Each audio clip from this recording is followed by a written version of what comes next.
Meanwhile, let's get low tech.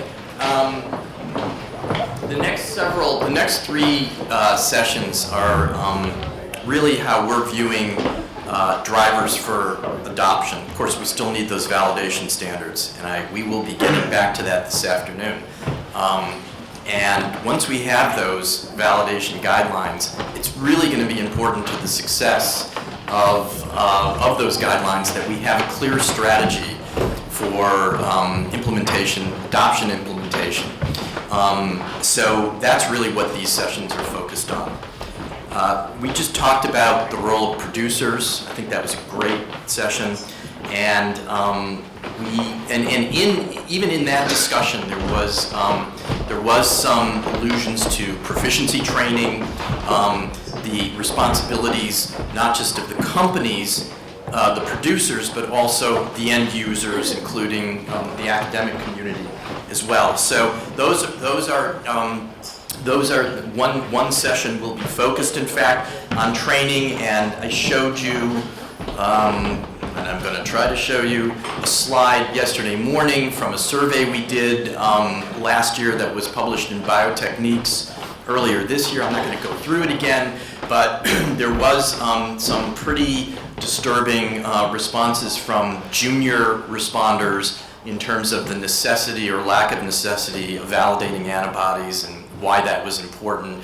And for us, that really pointed to the importance and I think centrality of training and proficiency in this space. It's one thing to come up with a set of complex validation guidelines, but if people don't know how to use those or are not aware of the importance of it, then they're going to be obsolete very quickly.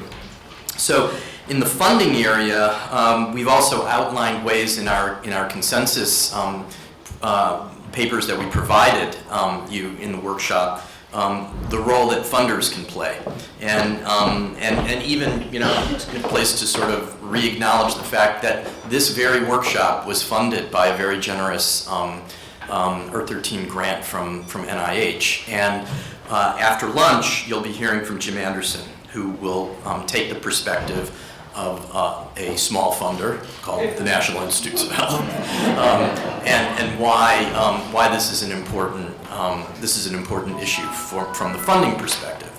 And then finally, there are the journals, and the journals play. I mean, to me, as I mentioned in my opening remarks yesterday, at least for academic, for the world of academia, there are really sort of two pressure points that academic researchers respond to. Let's face it. Let's be honest here. It's funding, and it's getting your papers in good journals. And so I think that David's shaking his head. What else is important?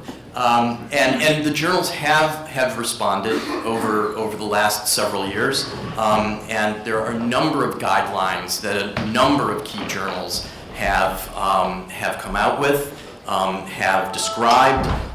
Some of those are shown in this slide. Top guidelines from Science, very recently introduced guidelines called STAR from Cell, the Nature Checklist. We heard about RRDs last night, and even an idea around badging, if you will, like a merit badge or a good housekeeping badge that any journal could use if appropriate. All those ideas will be on the table with the journal panel, and we're really looking forward to that. So with that, I want to ask Glenn Begley, who will moderate this first session on training and proficiency, to come up, and all the panelists that are involved in this session to join him. Thanks. Thank you very much.